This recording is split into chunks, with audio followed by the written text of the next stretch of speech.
Papasok lang na balita. Nakapasok na ng Philippine Area of Responsibility ang Super Typhoon Himnamno na itinuturing na pinakamalakas na bagyo sa mundo ngayong taon. Hindi man yan direktang tatama sa kalupaan pero matinding ulan pa rin ang mararanasan sa ilang lugar sa mga susunod na araw. Ang detalye niyan hingin natin sa ating resident meteorologist na si Nathaniel Mangtani Cruz. Mangtani. Mel, Ivan, mga kapuso, patuloy nga nating minomonitor yung dalawang bagyo na ngayon pareho nang nasa loob ng ating Philippine Area of Responsibility. Huling namataan ang mato ng bagyong Henry, kaninang hapon niya na may international name na Himnamno sa layong 870 kilometers northeast ng extreme northern Luzon. Makita niyo mga kapuso, kapapasok lang yan ng PAR. Ayon sa Pag-asa, 5:30 po ngayong hapon nang pumasok yan ng ating PAR. Taglay nito, lakas ng hangin. Malakas ito, 195 kilometers per hour malapit sa gitna. At ang kanyang bugso, 240 kilometers per hour. Kumikilos ito pa west-southwest, papalapit dito sa atin, sa bilis naman na 25 kilometers per hour. Yung pangalawang bagyo, bagyong Cardo, huling namataan naman, kaninang hapon din, 1,080 kilometers dyan sa may east ng extreme northern Luzon. Halos magkadikit lang sila mga kapuso. Ang kanyang lakas naman, mas mahina ng dihamak, 55 kilometers per hour. Malapit sa gitna, ang bugso, 70 kilometers per hour. At kumikilos ito northward, papalapit po dun sa bagyong si Henry na bilis na 10 kilometers per hour.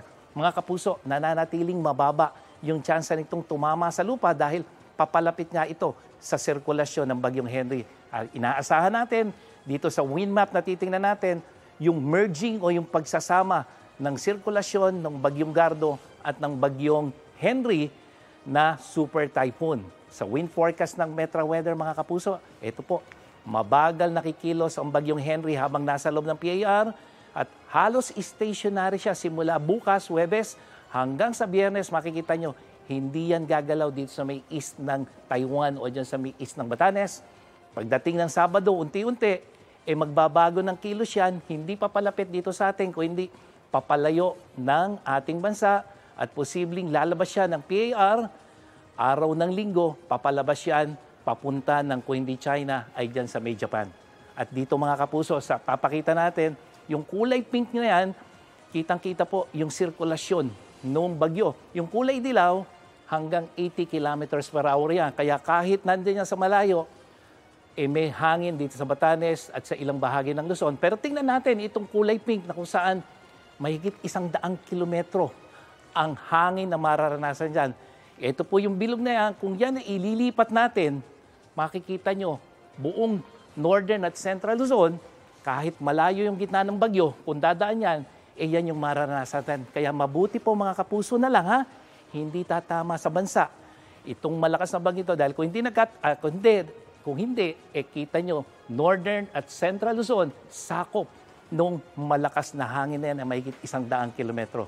Pero mga kapuso, kahit po hindi maglalandfall itong bagyo, palalakasin niya yung southwest monsoon ng hangin habagat dahil sa lakas niya, makikita nyo yung kulay gray naman na yan, mahigit 200 kilometers per hour yung malapit sa gitna ng sentro nitong bagyo. Napakalakas yan mga kapuso. At may tatlong dahilan kung bakit nito palalakasin yung habagat.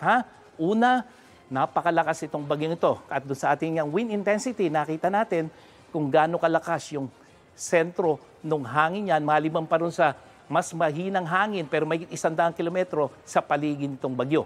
Pangalawa, ito mga kapuso, yung galaw ng bagyo. Sabi natin, halos mananatili siyang stationary dito sa may east ng Taiwan o kaya ng east ng Batanes. At yan yung isa sa dahilan kung bakit lalakas yung ating hanging habagat. Kapag mas mabagal mga kapuso ang takbo ng bagyo, mas lalong hahatak yan ng hanging habagat. At yung ikatlo, yung lokasyon nito. Kahit hindi yan tatama sa Luzon, makikita nyo yung kanyang pwesto, yan yung isa sa mga best position kung saan mas lalo niyang palalakasin yung hanging habagat dyan sa may silangan ng extreme northern Luzon. At dahil sa mga factors na yan, ito mga kapuso, yung kulay pula na yan, yan yung habagat na palalakasin at magpapaulan sa bansa hanggang sa mga susunod na araw kahit palayo na yung bagyo, tuloy-tuloy pa rin yung hatak ng habagat.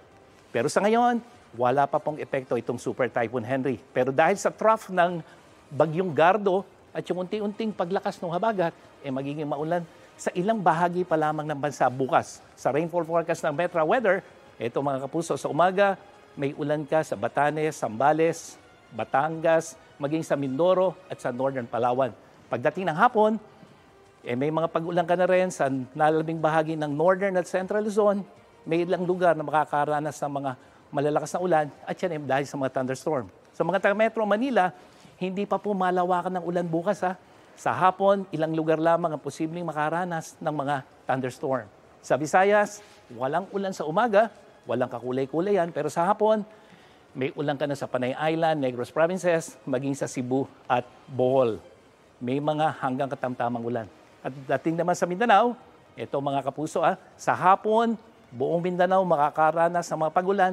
Yan ay thunderstorm, hindi epekto nung super typhoon. At may mga malalakas na ulan sa ilang bahagi ng Mindanao. Ito mga kapuso, sa Biyernes, inaasahan natin, magsisimula na yung pag-ulan dahil sa paglakas ng hangin habagat. Ito na po yung bagyong si Henry at Ilocos Region, Central Luzon, Calabarzon at Mimaropa.